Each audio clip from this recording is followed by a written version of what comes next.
السلام علیکم ورحمۃ اللہ وبرکاتہ۔ بسم اللہ الرحمن الرحیم۔ ہیلتھ از ویلتھ، جان ہے تو جہان ہے، یہ لوگوں کا کہنا ہے اور میں یہ کہتی ہوں کہ یہ قوی مومن کی پہچان ہے۔ ناظرین، ہمارا دین اسلام ہمیں ہر موقع پہ اور ہر معاملے میں ایک ایسی رہنمائی دیتا ہے جو کہ بہت بیلنسڈ ہوتی ہے۔ ابھی ابھی ہم نے ایک کووڈ کا بہت مشکل دور گزارا اور اس میں ہم بہت کنفیوز بھی رہے، پریشان بھی رہے، پینک کا شکار ہوئے، خوف و ہراس بہت زیادہ پھیلنا شروع ہوا، کیونکہ ہمیں یہ فکر تھی کہ یہ ایک کنٹیجیس متعدی بیماری ہے، چھوت کی بیماری ہے جو کہ کسی کو بھی لگ سکتی ہے۔ لیکن اسی بیماری نے ہمیں پریشان بھی کر دیا۔ کیوں؟ اس لیے کہ چند افراد اسی گھر میں رہتے ہوئے تو اس بیماری سے بہت متاثر تھے اور کچھ لوگ ان کے ساتھ رہنے کے باوجود بھی بالکل ٹھیک اور درست رہے۔ تو یہاں پر ہمیں سمجھنے کی ضرورت ہے کہ جو بیماری انفیکشس ہوتی ہے، ایک سے دوسرے کو لگ سکتی ہے،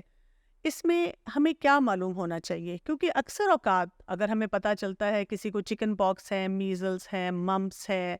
یا ٹوبرکلوسس ہے، ایڈز ہے، تو ایسی بیماریوں کا نام سن کر ہم گھبرا جاتے ہیں اور اس جگہ پر نہیں جانا چاہتے، اس ادارے میں کام نہیں کرنا چاہتے، ان افراد کے ساتھ اپنا کوئی تعلق نہیں رکھنا چاہتے یا ان سے اپنے آپ کو بچا کے رکھنا چاہتے ہیں، جس کی وجہ سے بہت سے اینٹی سوشل بیہیویئرز وہ بھی جنم لیتے ہیں۔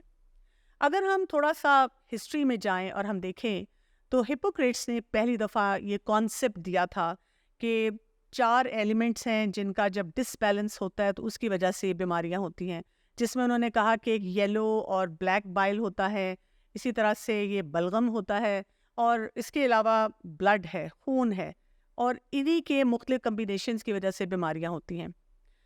19ویں صدی میں اب کچھ افراد نے جب مزید ریسرچ کی تو انہوں نے کہا کہ ماحولیات میں، انوائرمنٹ میں جو مختلف قسم کی بدبو ہوتی ہے، پولوشن ہوتی ہے، اس کی وجہ سے بیماریاں جنم لیتی ہیں۔ اور فائنلی یہ جو جرم تھیوری ہے جو کہ 1878 میں آئی، اب یہاں سے کانسیپٹ شروع ہو گیا کہ بیکٹیریا ہیں اور وائرسز ہیں اور یہ بیماریاں جو ہیں یہ بیکٹیریا یا وائرسز کی وجہ سے ہو رہی ہیں۔ لیکن جیسے میں نے آپ کو کہا کہ کووڈ نے ہمیں ایک بڑا ہی سبق سکھایا اور ہمیں پریشان بھی کیا کہ یہ کیسے ہو رہا ہے کہ ایک ہی ماحول میں بہت سے افراد ہیں، کچھ لوگوں کے کانٹیکٹ میں آنے سے ان کو بھی بیماری ہوئی اور کچھ لوگوں کے کانٹیکٹ میں آنے سے کچھ بھی نہیں ہوا۔ تو اس کے لیے ہم دیکھتے ہیں کہ ہمارا دین ہمیں کیا بتاتا ہے اور ہمیں سائنسز کیا بتا رہی ہیں۔ سائنسز ہمیں بار بار ایک خوف و ہراس کا ایک وہ جسے کہتے ہیں ماحول دیتی ہیں، ہمیں ڈرایا جاتا ہے، ہمارے سامنے کوئی چھینک مارے، ہمارے سامنے ہمیں پتہ چلے کہ کسی کو کوئی ایسی بیماری ہے جو کہ متعدی ہے، کنٹیجیس ہے اور وہ چھوت کی ہے، وہ لگ سکتی ہے، تو ہم کیا کرتے ہیں، اس سے دور ہونا شروع ہو جاتے ہیں اور اس کی وجہ سے کیا ہو جاتا ہے کہ جو کرنے کے کام ہیں وہ سب ہمارے پیچھے رہ جاتے ہیں۔ اگر ہم دیکھیں کہ ہمارے دین کا اس سلسلے میں کیا نقطہ نظر ہے اور اس کو سمجھنے کی کوشش کریں تو سب سے بڑی بات یہ ہے کہ شفا اللہ تعالیٰ کی طرف سے ہوتی ہے اور اللہ تعالیٰ ہی ہمیں کافی ہے، اللہ تعالیٰ ہی شفا دینے والا ہے۔ اسی طرح سے اللہ سبحانہ و تعالیٰ چاہیں تو کوئی بھی بیماری کسی سبب کے بغیر بھی ہو سکتی ہے اور اللہ سبحانہ و تعالیٰ ہی چاہیں تو بہت سے اسباب کے ذریعے وہ بیماری ہم تک پہنچ جاتی ہے۔ اب علماء کی طرف جب ہم دیکھتے ہیں تو وہ ہمیں ہر بیماری کے لیے کہتے ہیں کہ ہمارا توکل اور بھروسہ مکمل طور پہ، کلی طور پہ اللہ تعالیٰ کی طرف ہونا چاہیے۔ لیکن جب ہم کسی ڈاکٹر کے پاس جاتے ہیں تو وہ ہمیں اسباب کے معاملے میں محتاط ہونے کا رویہ سکھاتے ہیں۔ تو ہمیں کس بات کو کیا سمجھنا ہے؟ سب سے بڑی بات یہ ہوتی ہے کہ کسی بھی بیماری میں ہم یہ دیکھتے ہیں کہ کوئی بھی ہم ایسا رویہ اختیار نہ کریں جس سے جو شرعی احکامات ہیں ان کے راستے میں رکاوٹ آنی شروع ہو جائے۔ اللہ تعالیٰ نے آلریڈی ہمیں بہت سی آسانیاں دی ہوئی ہیں دین میں کہ کہاں پر ہمیں چھوٹ ہے اور کہاں پر ہمارے لیے کوئی نہ کوئی ریلیکسیشن ہے۔ لیکن جب ہم اپنے اوپر کسی بیماری کو حاوی کر لیتے ہیں اور ہم کہتے ہیں کہ یہ تو بہت کنٹیجیس ہے اور اس میں ایک لمبی چیک لسٹ ہے ہمارے پاس کہ ہم یہ کر سکتے ہیں اور یہ نہیں کر سکتے، تو ہم کیا کرتے ہیں، اس کی وجہ سے اور زیادہ پریشان ہونا شروع ہو جاتے ہیں۔ ہمیں توکل کے سلسلے میں قرآن پاک میں بہت سی ہدایات ملتی ہیں، جیسے سورۃ طلاق کی آیت نمبر 3 میں اللہ سبحانہ تعالیٰ نے فرمایا وَمَن يَتَوَكَّلْ عَلَى اللَّهِ فَهُوَ حَسْبُهُ، جو کوئی اللہ پہ توکل کرے گا، اللہ پہ پورا بھروسہ کرے گا، اللہ ہی اس کو کافی ہو جائے گا۔ اس کے بعد ہم دیکھتے ہیں کہ ہمارے پیارے نبی صلی اللہ علیہ وآلہ وسلم نے ان بیماریوں کے سلسلے میں، جن کو ہم کہتے ہیں کہ یہ کنٹیجیس ہیں، کیا ہماری رہنمائی فرمائی ہے۔ ایک حدیث میں رسول اللہ صلی اللہ علیہ وآلہ وسلم نے فرمایا، چھوت لگنا، بدشگونی لینا، الو کا منحوس ہونا، ماہ سفر کے بارے میں بد اعتقادی رکھنا، یہ سب لغو خیالات ہیں۔ البتہ کوڑی آدمی سے اس طرح بھاگ جیسے تو شیر سے دور بھاگتا ہے۔ یعنی یہاں پر آپ دیکھیں کہ ہمیں بہت بیلنس سکھایا جا رہا ہے، اور ہمیں پتہ یہ چل رہا ہے کہ بیماریاں مختلف نوعیت کی ہیں، اور اس کے ساتھ ساتھ بیماریوں کے جو اسباب ہیں وہ بھی اللہ تعالیٰ کے حکم کے پابند ہیں۔ کچھ بیماریاں تو ایسی ہیں کہ جن میں تھوڑا سا محتاط رویہ ہونا چاہیے، اور کچھ بیماریاں ایسی ہیں جن کے بارے میں ہم اپنے آپ کو پیرانوئڈ نہ کریں، ایسا پریشان نہ کریں کہ وہی بات ہے کہ اپنے لیے خود ہی رکاوٹیں پیدا کرنی شروع کر دیں۔ ہمارے پیارے نبی صلی اللہ علیہ وآلہ وسلم نے ایک اور حدیث میں فرمایا، میری امت میں 4 باتیں جاہلیت کی ہیں، لوگ انہیں کبھی نہیں چھوڑیں گے۔ نوحہ کرنا، حسب نسب میں تانا زنی، اور بیماری کا ایک دوسرے کو لگ جانے کا عقیدہ رکھنا۔ مثلا یوں کہنا کہ ایک اونٹ کو کھجلی ہوئی اور اس نے 100 اونٹوں میں پھیلا دی، تو آخر پہلے اونٹ کو کھجلی کیسے لگی؟ یعنی ایک یہ بڑا ہی لاجیکل سا کوشچن ہوتا ہے کہ اگر یہ متعدی بیماری ہے تو پھر جہاں سے اسٹارٹنگ پوائنٹ تھا وہاں پہ کیسے آئی؟ اب سائنس اس کے بارے میں خاموش ہے، اور اس کے بارے میں کچھ باتیں بتائی جاتی ہیں، اسپیکولیشن سامنے آتی ہیں۔ کبھی اس کو میوٹیشن کا نام دے دیا جاتا ہے، کبھی اس کو کہا جاتا ہے کہ کوئی ایسا کیمیکل ریئیکشن ہو گیا، یا ایسی کوئی انہونی بات ہو گئی، اور جسے کہتے ہیں آؤٹ آف دا باکس کچھ ہوا، اور اس کی وجہ سے یہ تمام معاملات ہمارے سامنے آ گئے۔ ایسا کوئی وائرس نکل آیا جو کہ انوائرمنٹ سے اس نے اس کا اثر لیا، اور اب ہم اس بیماری کے زیر اثر آ چکے ہوئے ہیں۔ ہمیں یہ یاد رکھنا ہے کہ اللہ تعالیٰ نے ہر نفس کو پیدا کیا، اور اس کی زندگی، اس کا رزق، اور جو کچھ بھی اس کی زندگی میں واقعات ہونے والے ہیں وہ سب لکھ دیے گئے۔ تو اسی طرح سے بیماریوں کا ہونا اور ان بیماریوں کا لگنا ایک سے دوسرے کو، یہ بھی سب لکھا جا چکا ہے۔ تو اب ہم یہاں سے کیا سمجھیں گے؟ بات یہ ہے کہ کسی بھی مرض کا متعدی ہونا، یہاں پر ہمارا کیا عقیدہ ہوگا؟ ہمیں یہ یاد رکھنا ہے کہ کوئی بھی بیماری جب ہوتی ہے، چاہے وہ کوئی ایک فرد ہمارے ساتھ بیٹھا ہوا تھا اور اس سے ہم نے کیچ کی ہے، وہ صرف تب ہوئی ہے جب اللہ تعالیٰ نے اس بیماری کے ساتھ کچھ ایسے اسباب رکھے ہوئے تھے جن کے لیے یہ طے شدہ تھا کہ اگر کوئی ساتھ موجود ہوگا تو اس کو ہو سکتے ہیں۔ لیکن یہ کہنا کہ صرف اس کی وجہ سے یہ سب کچھ ہوا ہے، یہ درست نہیں ہوگا۔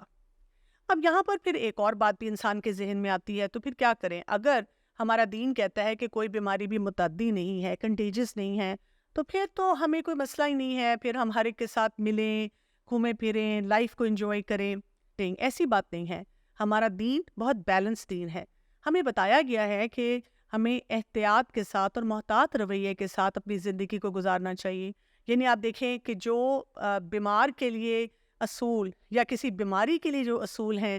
کوئی بھی ڈاکٹر بتاتا ہے، صحت کے حساب سے، صفائی کے حساب سے، ہائیجین ہے، کلینلینس ہے، وہی اصول بلکہ اس سے بہترین اصول جو ہے ہمارا دین ہمیں دیتا ہے۔ ہاتھ صاف کرنے ہیں، جب آپ کو کھانسی آئے گی، چھینک آئے گی، تو آپ نے اس وقت کیا اپنا طریقہ اختیار کرنا ہے۔ اسی طرح کھانے کو کیسے استعمال کرنا ہے، برتن کیسے ڈھانپ کے رکھنے ہیں، ایک دوسرے سے کیسے، اگر کہیں پہ کوئی ڈسٹنس رکھنا ہے تو وہ کیسے رکھنا ہے۔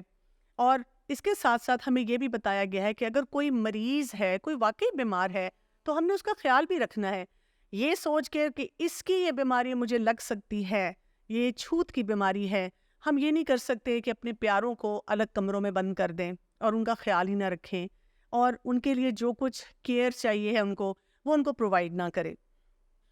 جب ہم بات کرتے ہیں اللہ تعالیٰ پہ توکل اور بھروسے کی، تو ہمیں مسلمان ہونے کے ناطے کبھی نہیں بھولنا چاہیے کہ یہ توکل اور بھروسہ، اس میں دعائیں بھی شامل ہوتی ہیں۔ یعنی جب ہم اپنے رب پہ بھروسہ کرتے ہیں تو ہم دعاؤں کا مضبوط سہارا اپنے ساتھ رکھتے ہیں، اور ہمیں بہت سی ایسی دعائیں ملتی ہیں جو ہمیں عافیت کی طرف لے کر جاتی ہیں، پروٹیکشن دیتی ہیں تمام بیماریوں سے اور تمام ایسے مسائل سے۔ جیسے رسول اللہ صلی اللہ علیہ وآلہ وسلم نے یہ فرمایا کہ اگر کوئی انسان کسی مصیبت زدہ شخص کو دیکھے تو وہ یہ دعا پڑھے، الحمدللہ الذی عافانی مما ابتلاک بہ وفضلنی علی کثیر ممن خلق تفضیلا، جس کے معنی یہ ہے کہ شکر ہے اس اللہ کا جس نے مجھے عافیت عطا فرمائی اور اس تکلیف سے جس میں تجھے اللہ تعالیٰ نے مبتلا کیا ہے، اور مجھ کو اور اپنی بے شمار مخلوق پر جو اس نے پیدا کی ہے وہ فضیلت دی ہے۔ یعنی آپ دیکھیں کہ کسی دوسرے انسان کو مشکل میں دیکھ کر اس وقت شکر گزاری کا ایک کانسیپٹ لے کر آنا، گریٹیچیوڈ لے کر آنا، اور ساتھ ساتھ یہ احساس لے کر آنا کہ میرا رب کتنا مہربان ہے کہ یہ بیماری مجھے بھی لگ سکتی تھی لیکن مجھے نہیں لگی۔ اسی طرح صبح شام کی دعاؤں میں ایک ایسی دعا آتی ہے جو کہ ہمیں دوبارہ سے پورے جسم کے لیے اور بیماریوں کے خلاف بہت سی پروٹیکشن دیتی ہے۔ اللہم عافینی فی بدنی، اللہم عافینی فی سمعی، اللہم عافینی فی بصری، لا الہ الا انت، جس میں ہم اپنے بدن کی، اپنی سماعت کی اور اپنی بصارت کی اللہ تعالیٰ سے عافیت مانگتے ہیں کہ اللہ تعالیٰ کی پناہ میں آتے ہیں۔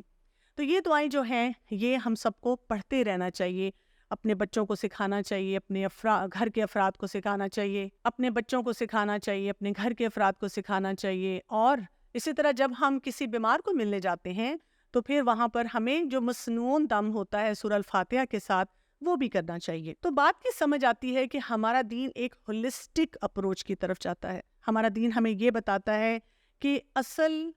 اللہ سے ڈرنا چاہیے، اصل اچھی امید اپنے رب سے رکھنی چاہیے، انسانوں سے نہیں ڈرنا چاہیے، ایسی چیز جو ہمیں نظر نہیں آتی اور ہمیں یہ بھی نہیں پتا کہ وہ جو اس کا وجود ہے اس کے بارے میں جو بھی ریسرچ ہو رہی ہے وہ چند عرصے کے بعد، کچھ عرصے کے بعد وہ بالکل بدل ہی جاتی ہے، یعنی اس کا وہ وجود ہی نہیں رہتا، وہ تھیوری جو ہے وہ آبسلیٹ ہونا شروع ہو جاتی ہے۔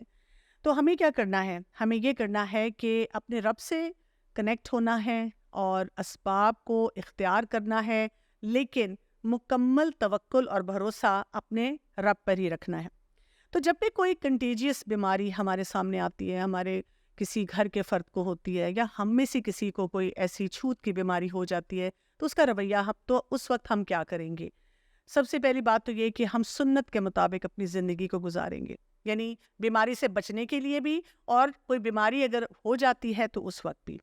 اسی طرح سے جو ہمارا دین ہمیں جو ہماری طبیعت میں ایک نفاست سکھاتا ہے طہارت کے معاملے میں، باقی معاملات میں ان کو اختیار کریں گے۔ اسی طرح آپ دیکھیں کہ جیسے حدیث میں رسول اللہ صلی اللہ علیہ وآلہ وسلم نے ایک کوڑی آدمی سے بچنے کے لیے اس طرح سے کہا کہ جیسے ایک اتنی دور اس سے بھاگو جیسے کوئی شیر آتا دیکھو تو بھاگو۔ تو یہ کیوں کہا گیا؟ کیونکہ بات یہ ہوتی ہے کہ کچھ جو بیماریاں ہوتی ہیں اگر وہ لگ جائیں تو ان کے اثرات جو ہوتے ہیں وہ بہت مشکل ہوتے ہیں، تو احتیاط بہرحال جو ہے وہ لازمی ہوتی ہے۔ دوسرا یہ کہ کبھی کبھی کوئی دوسرا انسان جو بیمار ہوتا ہے اگر وہ وہاں پہ کہیں بیٹھا ہوا ہے اور باقی افراد جو ہیں اس کے ساتھ کمفرٹیبل نہیں ہیں، اس کو ڈیفیکلٹ باڈی لینگویج دے رہے ہیں یا کوئی ایسی بات اس سے کہہ رہے ہیں جس کے اس کی دل آزاری ہو رہی ہے، تو اس شخص کو بھی اس سے بچانے کے لیے یہی کہا گیا ہے کہ اگر کسی کو ایسی کوئی بیماری ہے تو وہ خود احتیاط کرے اور باقی لوگوں سے ذرا سا دور ہی رہے۔ جیسے ہم دیکھتے ہیں کہ ایک مرتبہ بنو ثقیف کا ایک قبیلہ تھا اور اس کا ایک وفد رسول اللہ صلی اللہ علیہ وآلہ وسلم کے پاس بیعت کے لیے حاضر ہوا، تو اس میں ایک ایسا شخص بھی موجود تھا جس کو کوڑ کا مرض تھا۔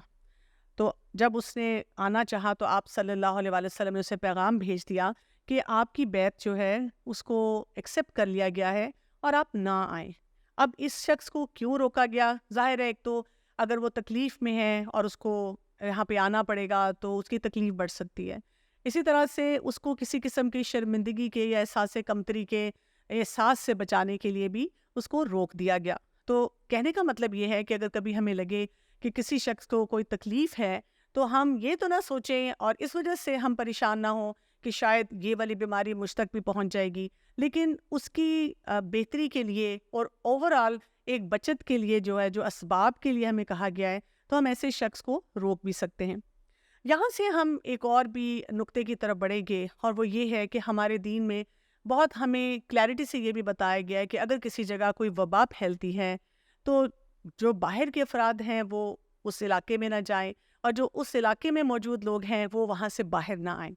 اور آپ کو پتہ ہے کہ کووڈ کے ٹائم میں ہم نے یہ دیکھا کہ لوگ فریلی ٹریول کرتے رہے، لوگوں نے خیال نہیں کیا کہ یہ وبا کی شکل بن چکی ہوئی ہے، اور اسی وجہ سے اس کے اثرات جہاں جہاں نہیں تھے وہاں تک بھی پھیل گئے۔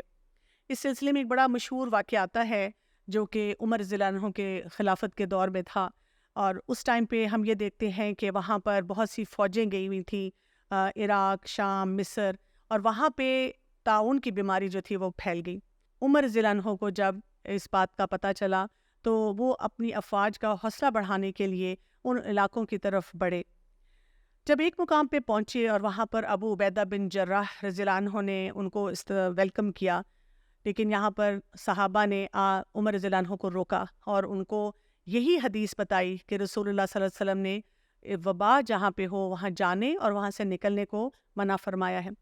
تو عمر رضی اللہ عنہ کو جب یہ حدیث پتہ چلی تو وہ وہاں سے واپس آ گئے، اور اس وقت کوشش کی گئی کہ ابو عبیدہ بن جراح کو بھی کہا جائے کہ وہ بھی ساتھ وہاں سے نکل کر آ جائیں، لیکن ابو عبیدہ بن جراح نے اسی حدیث کی وجہ سے وہاں سے نکلنے کو